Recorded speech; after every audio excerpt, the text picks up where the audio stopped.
Discuss कर लेते हैं interest on loan by partner को। तो अगर किसी पार्टनर ने फर्म को कुछ लोन दिया है तो अगर तो उन्होंने कोई अग्रीमेंट या पार्टनरशिप डीड बना रखी है तो उसमें जैसा भी लिखा है कि कितना इंटरेस्ट मिलेगा उस पार्टनर को, उस हिसाब से इंटरेस्ट मिलेगा पार्टनर को।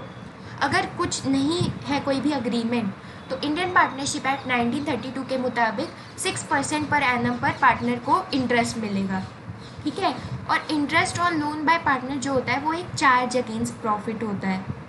मतलब फर्म को पार्टनर के लोन पे इंटरेस्ट देना ही पड़ता है, चाहे फर्म को प्रॉफिट हो या लॉस हो।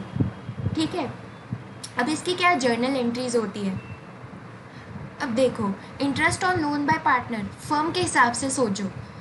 फर्म के लिए interest on loan by partner क्या है? खर्चा है। तो खर्चे को वो क्या करेंगे? डेबिट कर देते हैं। तो खर्चे को तो पहले डेबिट कर दिया, फिर जो हमारा खर्चा है, जो फर्म का खर्चा है, वो किसी का तो फ़ायदा होगा। किसका फ़ायदा है वो इस केस में? फर्म इंटरेस्ट ऑन लोन दे रही है तो मिलेगा किसको वो इंटरेस्ट ऑन लोन? पार्टनर को मिलेगा। तो पार्टनर का जो लोन अकाउंट होगा वो क्रेडिट हो जाएगा क्योंकि वहाँ पर आ रहा है पैसा। ठीक है। लोन अकाउंट क्या होता है? लाइबिलिटी। लाइबिलिटी जब बढ़ती है तो क्या होता है? क्रेडिट होती है ना। पार्टनर ने हमें लोन दिया, हमारे लिए क्या है? लाइबिलिटी, हमें चुकाना पड़ेगा, तो क्रेडिट हो जाएगी। ठीक है।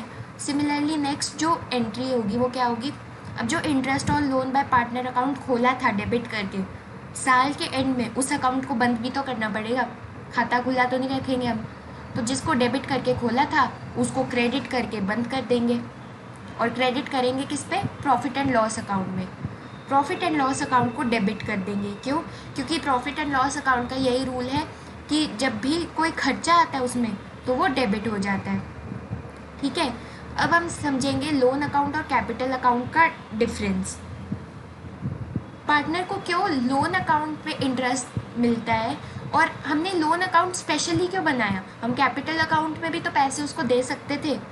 इसलिए क्योंकि इंडियन पार्टनरशिप एक्ट 1932 के मुताबिक एक तो अगर फर्म डिसॉल्व हो रही है, फर्म बंद हो रही है, तो सबसे पहले लोन पे करना होता है।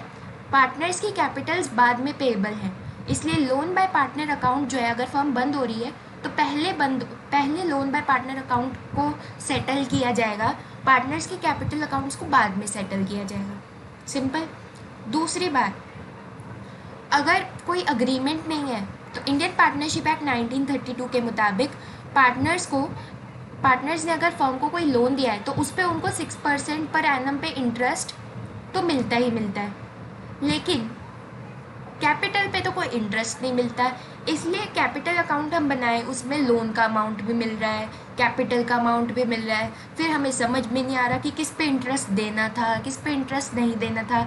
उस कन्फ्यूजन को अवॉइड करने के लिए एक सेपरेट लोन अकाउंट बनाया जाता है, क्योंकि लोन के रूल्स अलग है, और एक सेपरेट कैपिटल अकाउंट बनाया जाता है।